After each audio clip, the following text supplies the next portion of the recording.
Hey guys, what's up? It's Kron here, and I'm here today to do a tutorial based on early game scouting from the moment that you hit into the game through to that point where you build your library and you might research your commerce tech. Believe it or not, those early minutes of the game where you can be out there scouting, picking up as many ruins as possible, can make the difference between being an inter player and being a really professional advanced player. So it's really important that you understand some of the tips and tricks you can use to maximize your chance of getting the fastest start possible. So guys, we're about to jump into a 1v1 against the AI, just so I can showcase some of these tips and tricks, and hopefully you'll learn something new.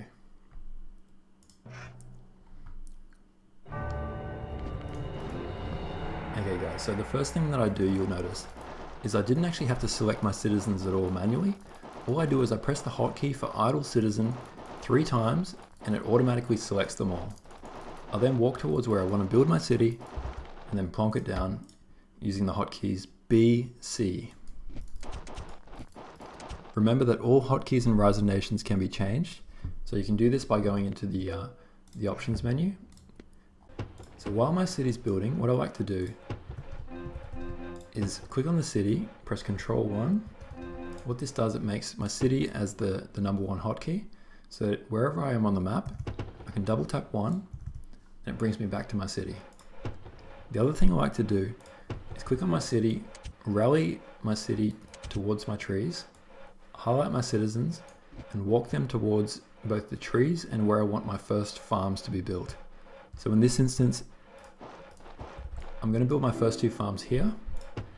So as soon as they finish, I'm going to press V to build a citizen, and then build my 2 farms and then my woodcutter camp using BF and B, and for my woodcutter camp is BW.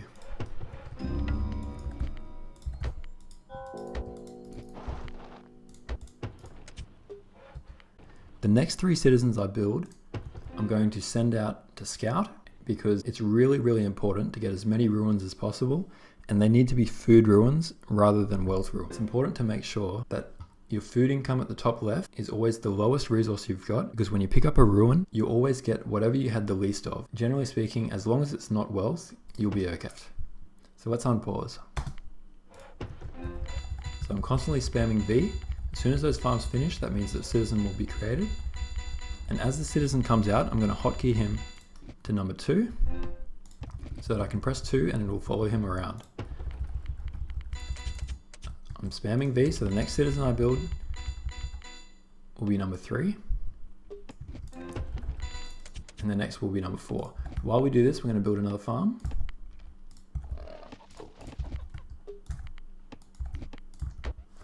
And we're going to do a tower scout, which you need 60 wood for, to try and look for some kind of ruin or some kind of rare that's in the unexplored territory. So you can see there was something there. So I'm just going to pause here. What you can do is you can press Shift plus Alt and right click. And this means that he'll walk towards that ruin instead of turning around and losing his waypoints. So we're going to hold down Shift and Alt and right click in this direction. So I'll unpause right now, Shift, Alt, right click.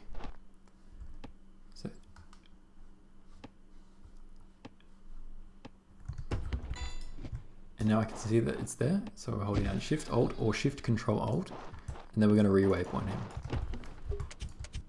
All this while we need to make sure we're still building farms, and make sure that we've got waypoints set for these citizens.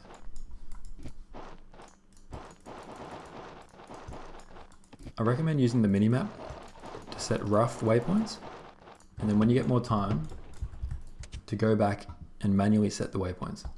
So we're going to pause here one more time again. See how this citizen has waypoints now in place. If we don't do anything, he's going to continue to walk through these waypoints and then eventually come to a stop here. But he's walked past a ruin, and we want to pick up this ruin as a food ruin. So firstly, we need to make sure we're spamming as many citizens as possible, so that we're not going to lose, we're always going to pick up food when we pick it up rather than wealth.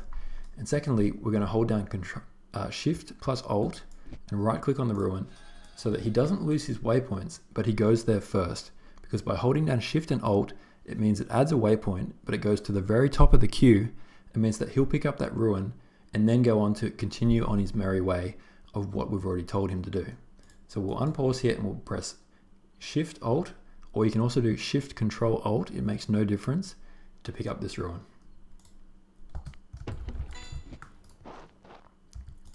Making sure our food is low, so this will be a food rare, and then spamming citizens as soon as we've finished.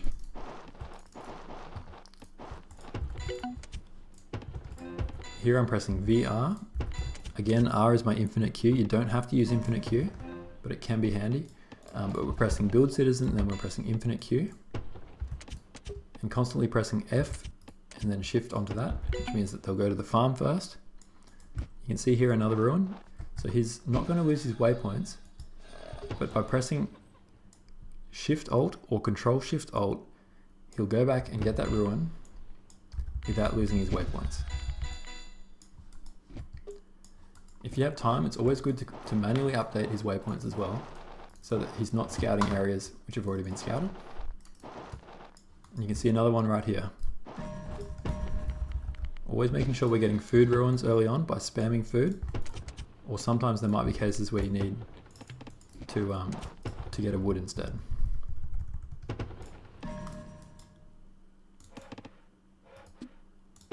So with anything in Nomad, you want to get 60-70.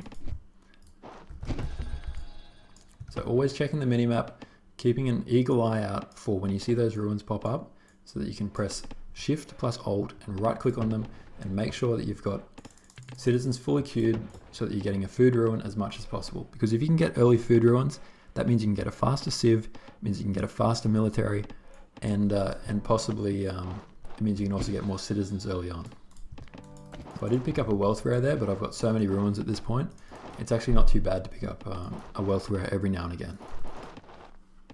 Guys, thanks for watching this tutorial. I hope you learned something today. If you've got any ideas or questions, please leave some feedback in the comments. I would love to hear it. And any suggestions for future videos would also be greatly appreciated. Please support the Rise of Nations community. Subscribe to Rise of Patience. Subscribe to ProLays. I will see you guys at the next tutorial I do. Peace.